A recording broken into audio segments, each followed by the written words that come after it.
todos, bienvenidos a este video sobre la radioprotección. Mi nombre es Nelly Yaira Garzón Pulido y hoy hablaremos sobre tres conceptos fundamentales en la medición de la radiación: dosis absorbida, dosis equivalente y dosis efectiva. La radiación ionizante es utilizada en muchas áreas como la medicina, la industria y la investigación. Sin embargo, su uso debe ser seguro, ya que una exposición excesiva puede causar daños en los tejidos del cuerpo humano. Para evaluar estos riesgos existen diferentes magnitudes que no son que nos permiten medir la cantidad de radiación recibida y su impacto en la salud. Comenzamos con la dosis absorbida, representada con la letra D. Este mide cuánta energía deposita la radiación en un material, como un órgano o tejido. Su unidad de medida es el GI, donde un GI equivale a un julio por kilogramo. Por ejemplo, si un paciente recibe una pequeña cantidad de radiación es absorbida por su cuerpo, pero la cantidad exacta depende de factores como la intensidad y la duración en la exposición. La dosis absorbida nos dice todo sobre el riesgo biológico, ya que no toda la radiación efectiva de la misma forma. Por eso usamos la dosis equivalente, que se obtiene multiplicando la dosis absorbida por un factor de ponderación de la radiación. Este factor depende del tipo de radiación. Por ejemplo, rayos X, beta y gamma tienen un factor de ponderación de 1. Los neutrones pueden tener valores entre 2,5 y 20, dependiendo de su energía. Las partículas alfas tienen un factor de 20, ya que causan más daño a los tejidos. Por eso, aunque dos personas reciban la misma dosis absorbida, si uno estuvo expuesto a radiación alfa y el otro a rayos X, la primera tendrá un riesgo mayor. Pero aún hay otro factor que considerar: no todos los órganos pueden igual a la radiación. Por eso la dosis equivalente se ajusta en otro factor llamado factor de ponderación del tejido, dando como resultado la dosis efectiva. Este factor indica la sensibilidad de cada órgano a la radiación. Algunos valores son como por ejemplo el gonados 0,08, muy sensibles; médula ósea, colon, pulmón, estómago y mama 0,12 y también sensibles; tiroides, vejiga y esófago 0,04, menos sensibles. Por ejemplo, una misma dosis de radiación puede causar más daño en la médula ósea que en la piel. Gracias a la dosis efectiva podemos evaluar mejor el riesgo real para la salud y tomar medidas de protección adecuadas. En conclusión, medir la radiación correspondiente es fundamental para proteger la salud. La dosis absorbida nos dice cuánta radiación recibe un cuerpo. La dosis equivalente ajusta ese valor según el tipo de radiación, y la dosis efectiva nos ayuda a entender el impacto real del organismo. Conocer estos conceptos es clave para garantizar la seguridad de quienes trabajan con radiación y para la protección de los pacientes en procedimientos médicos. Muchas Tutor, compañeros, muy buenas noches. Mi nombre es Michelle Ladino, pertenezco al programa de Tecnología en Radiología e Imágenes Diagnósticas. El curso en que vamos a presentar ahorita es Radiología y Radioprotección, el cual es el tema que se va a desarrollar, es cómo afecta la radiación a los tejidos vivos. Indique y explique los tipos de efectos de la radiación sobre los seres vivos según tiempo de aparición. Tenemos los efectos agudos, que son los efectos que ocurren poco tiempo después de una exposición a altas dosis de radiación en un corto periodo. Estos efectos pueden manifestarse en horas o días tras la exposición y están directamente relacionados con la cantidad de radiación recibida. Los ejemplos serían síndrome de radiación acutísima, efectos en la piel, daño a la médula ósea, náuseas y vómitos. Los efectos crónicos, que son producidos por la radiación durante mucho tiempo después de la exposición, puede llegar a ser incluso en años o décadas más tarde. Estos efectos podrían ser cáncer, mutaciones genéticas y defectos congénitos, enfermedades degenerativas, cataratas o daño al sistema reproductivo. Según el punto de vista biológico, tenemos dos efectos, que es el determinístico, que depende de la dosis, que son aquellos que dependen de dosis de radiación recibida, es decir, su aparición y gravedad son predecibles en función de la cantidad de radiación administrada. Las características de estos efectos serían relación dosis-respuesta a efectos en la piel, umbral de dosis, náuseas y vómitos, aparición de los efectos. Está el otro punto, que es efectos estocásticos, que estos efectos son aquellos efectos biológicos de la radiación cuyo desarrollo depende de la probabilidad de que ocurran y no de la gravedad de la lesión. Esto sería sin umbral de dosis, probabilidad de enfermedades generativas, aparición tardía y efectos aleatorios. Según la dependencia de la dosis, los efectos de la radiación sobre los seres vivos pueden clasificarse en dos grandes grupos. Según la dependencia de la dosis están los determinísticos y los estocásticos. Los efectos determinísticos son proporcionales a las dosis y requieren una dosis mínima para ocurrir, mientras que los efectos estocásticos son probabilísticos y pueden ocurrir incluso con dosis bajas, pero su gravedad no depende de la cantidad de radiación recibida. Ambos tipos de efectos son importantes para la protección contra la radiación y su comprensión es esencial para reducir los riesgos asociados a exposiciones radiológicas.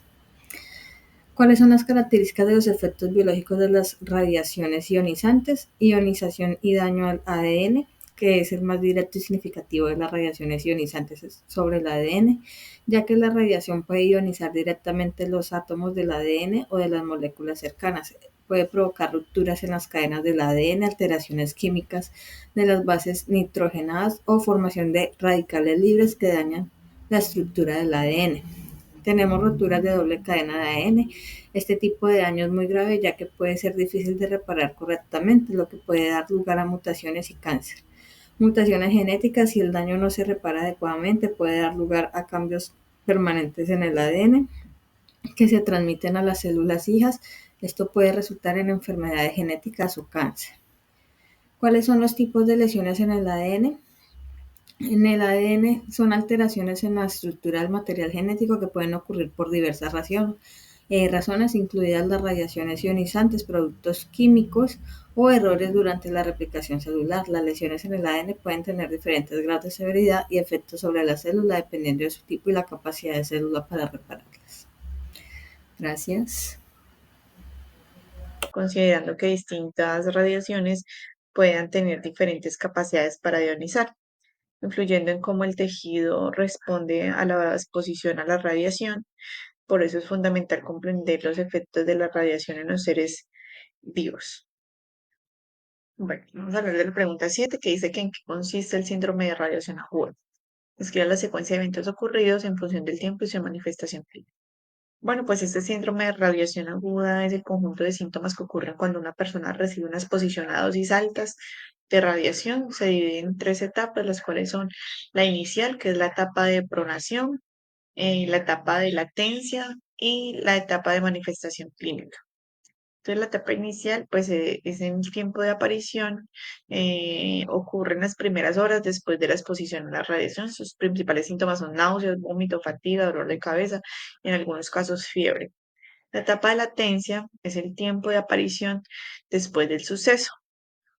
El paciente puede mostrar una mejoría sobre sus síntomas iniciales, pero duran un pequeño tiempo.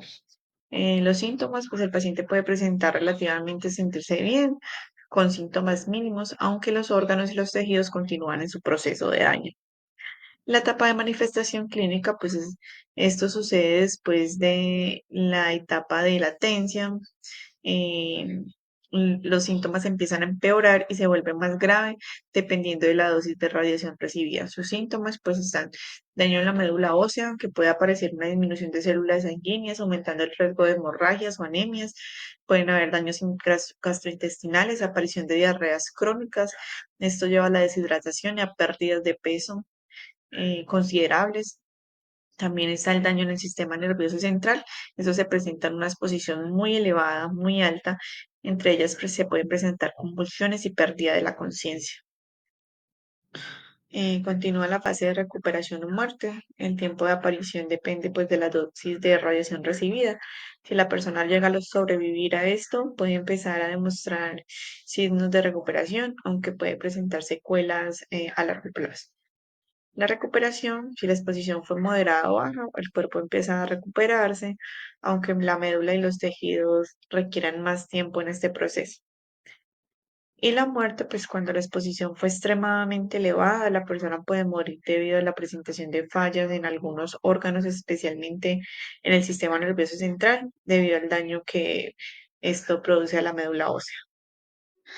Bueno, y por último me correspondió los efectos de la radiación en el útero durante la gestación. Bueno, estos efectos se dividen en tres: en la preimplantación, en la organogénesis y el crecimiento fetal. En la preimplantación, pues estas exposiciones a altas dosis pueden llevar a la muerte del embrión o a la pérdida del embarazo. En la organogénesis, la exposición a la radiación en esta fase puede causar malformaciones congénitas graves, efectos en el sistema nervioso central y malformaciones en otros órganos vitales. Y en el crecimiento fetal, esta exposición a la radiación puede afectar principalmente en el crecimiento del feto, con posibilidades de efectos a largo plazo, como un retraso mental, eh, daño en el cerebro, bajo peso al nacer y riesgo de sufrir de cáncer infantil. Buenas tardes, soy Jade Adriana Ponte Forero, estudiante de Tecnología en Radiología, Imágenes Diagnósticas, y el día de hoy voy a presentarles la pregunta 9 y 10 del trabajo de la materia Radiología y Radioprotección, y dice así. La novena pregunta es: ¿qué es y cuándo utiliza la dosimetría biológica? La dosimetría biológica es el estudio de los efectos biológicos de la radiación ionizante en los tejidos blandos. Se utiliza para evaluar la dosis de radiación absorbida por un organismo cuando no se dispone de medidas físicas directas o cuando se sospecha de una sobreexposición. Se aplica en casos de accidentes radiológicos, exposición ocupacionales prolongadas y estudios epidemiológicos sobre los efectos de la radiación. Décima pregunta. Debido a la incrementación de la frecuencia de utilización de la radiología intervencionista angioplástica en múltiples vasos, abasiones, implantes de desfibriladores, resincronizadores, etc., que involucran periodos de exposición prolongados, se ha generado un aumento considerable de efectos determinísticos provocados por las radiaciones. ¿Cómo se puede reducir estos daños? Explica.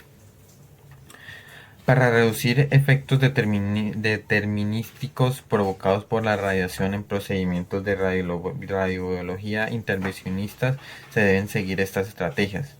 Optimización de la dosis. Aplicar el ALARA, As Low as Reasonably Achievable, que busca mantener la dosis de radiación lo más baja posible sin intervenir en la calidad de diagnóstico o tratamiento.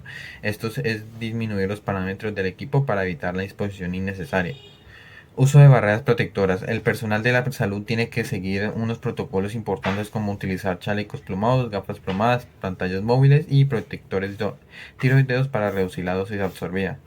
Técnicas de imagen avanzada. Emplear modos pulsados en fluoroscopia en la colimación de haz de rayos X para reducir el área expuesta, minimizar la dosis absorbida, mejorar la calidad de la imagen sin aumentar la exposición.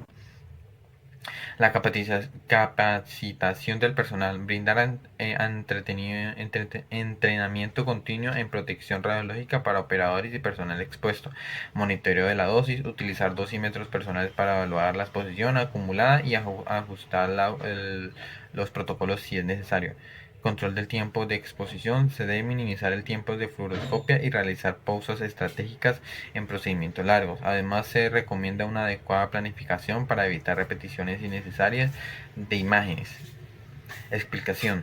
Los procedimientos de radiología intervencionista requieren tiempos prolongados de exposición a radiación, lo que aumenta el riesgo de efectos determinísticos como quemaduras en la piel, cataratas o daños en órganos internos. Estos efectos ocurren cuando se supera un umbral de dosis de radiación, por lo que es esencial aplicar medidas de protección para reducir exposición.